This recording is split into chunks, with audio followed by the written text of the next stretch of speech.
So I'm playing Townsville, and I'm gonna tell you what they say. They've already gotten quiet. Like every time I record what they're saying, they still get quieter and less asinine and less insane than even the examples that I do. They're like, it seems like you're the only one, and everything I say moving forward is going to be what they're saying to me. And I'll probably still say things like, this is what they're saying to me, just to remind you of that. And it'll still be them saying that. Because that's the way that they present themselves. And like, it's a bratty, cunty girl's voice. She goes, I'm not cunty. She's like, I'm a sweet little cupcake baked by the devil. And they're going to go through that shit. Because, okay, but it's so sad that you're like fighting terrorism by yourself. It's too sad that no one believes you. Your dad wants you to kill yourself. You should kill yourself. Robin doesn't think you should say that out loud. It could be, people might react to it badly, even though you're not suicidal. It's like with other schizophrenics, even though you're not schizophrenic. These are real people using VoiceToSkull to speak to you. But they should be able to say what their voices are telling them without people reacting in a bad way with it. Because they normally do not follow what the voices tell them to do. They don't like what the voices tell them. They don't like the voices or want them there. So they should feel free in being honest in what they are saying. Most schizophrenics are not dangerous at all. They're more likely to be victims of crime themselves and less likely to report it. Isn't it great that terrorists are pointing that out? We keep lecturing ourselves through Kip. We're attacking his chest right now. Blah, blah, blah, blah. And your dad doesn't believe you. Your dad wants you to kill yourself. He won't even send money for you to get on a plane and get out of there. He won't get you a ticket on a small plane so you can get out of there. Even though you proved to him when you got on a plane last time you were free from this temporarily. That didn't click in his head. He wants you to suffer, and he wants you. The reason why he said shittier timeline is he wants you to have the shittiest timeline in the world. It's too bad you're not listening to Kip, Carrie. You're making the biggest mistake of your life over and over and over again. That's why Kip said it over and over and over again in a text to you. You think Kip is crazy. It's like, he's not crazy. Do you look at that list of things that he says, I'd not suddenly come down with all of these things? You're not thinking, Carrie. Your logical circuit isn't working. And we very much appreciate it for you because we're still torturing your son and we're pushing him to suicide. You've given him no other hope, no other options but that. You actually gave him false hope when you said the shittier timeline thing because he thought that you knew that you were like working covertly on this. And if you were, it wouldn't take that long. And Kip's safety and his dog's safety should be #1 priority. And it certainly is not to you. Not that you're ever going to watch these videos because Robin said that you stopped watching these.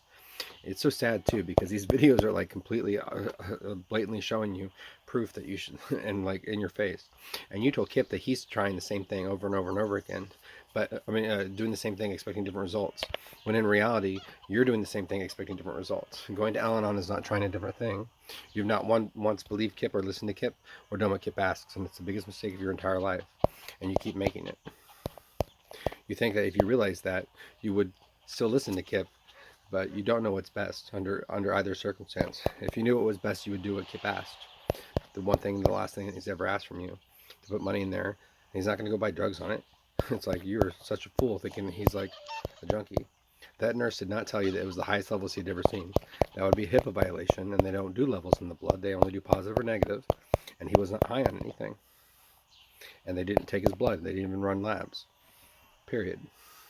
So you lied to Kip. Or you were lied to, or both. So you are a coward, Carrie. That's what we're going to say. What we're going to say. Now we're playing the metric song. Over and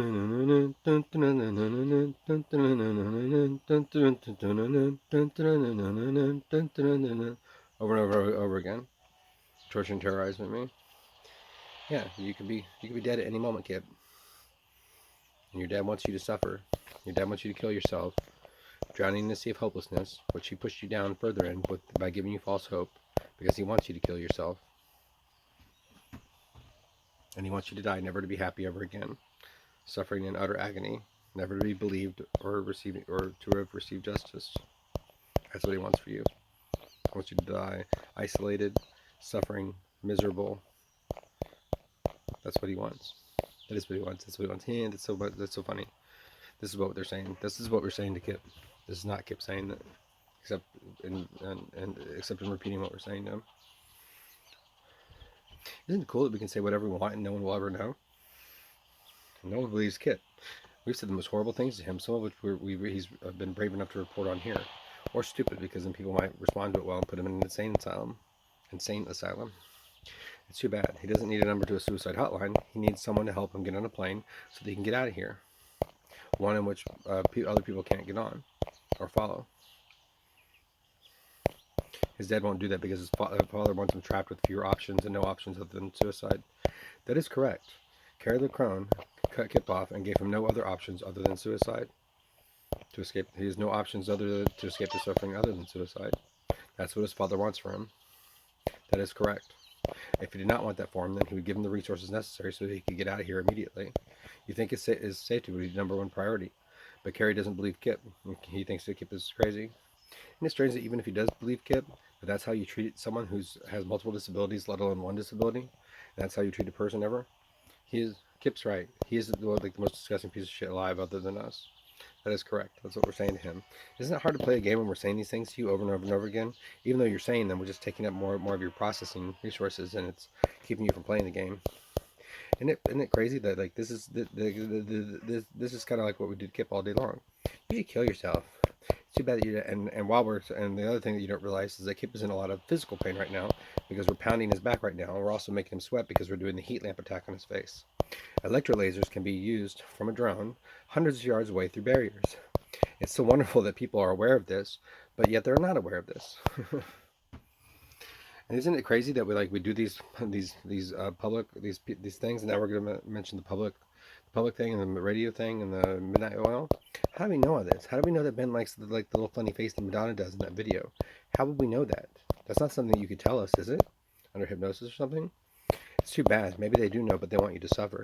Maybe it's a hostage situation, and we told them that we would kill you if they told it. If that were the case, you should not listen to terrorists or follow their orders in that case at all.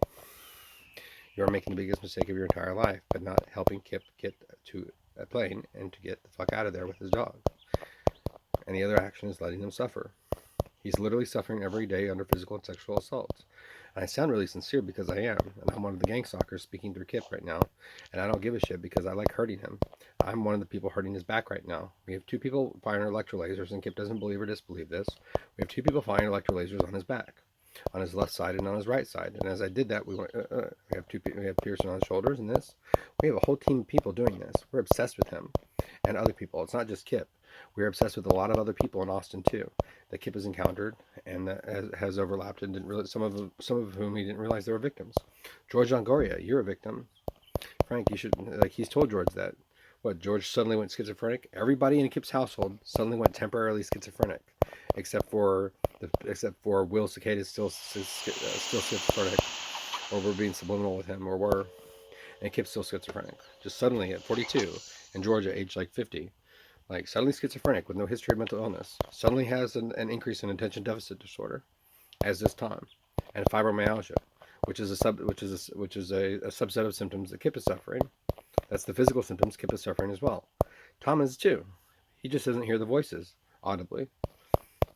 And we're on you too, Kerry, but you don't believe Kip, and we really appreciate it for you because we're going to get him to kill himself, or we're just going to get him to suffer longer, and all you have to do is get him on a plane out of there, or to put money in his account to get him out of there. And you'll think this is a ploy to get money for drugs, and that's because we're going to put that irrational fear in your head. It's so funny because anytime you think about Kip, you think very irrationally, and that's because we're on you, making you think irrationally. Look at Kip's YouTube descriptions. That is very logical. You're ignoring witnesses. That's because we made you, and we made you say that bigoted, ignorant, rude-ass comment when you were like, oh, they're just junkies or whatever. How could you say that about inmates that you know nothing about? They weren't junkies, and that's not what they were in jail for. Anyway, Kip's probably going to turn this off now because he can't play his game, because once we talk through him, we kind of take up his processing time. It's hard to concentrate and do this. Or I guess they could try. Look at Kip. Try to play the game while we talk to you. While you open your mouth. Isn't it annoying? It's really hard to do anything when people are doing this to you. It's really hard to do anything when people are doing this to you, isn't it? It's really hard to do this when people are doing this to you. This is a VoiceToSkull attack. And we're also attacking him with electrolasers on his back. See, Kip can put his hand here, and now his hand hurts. And his left side of his back does not hurt. Now his hand hurts like a motherfucker. Now he takes it away, and his hand does not hurt, and we're still hurting his back. Now his back is starting to hurt again on the left side again, like a motherfucker. What a great sanity check, Kerry. You don't think that someone can understand?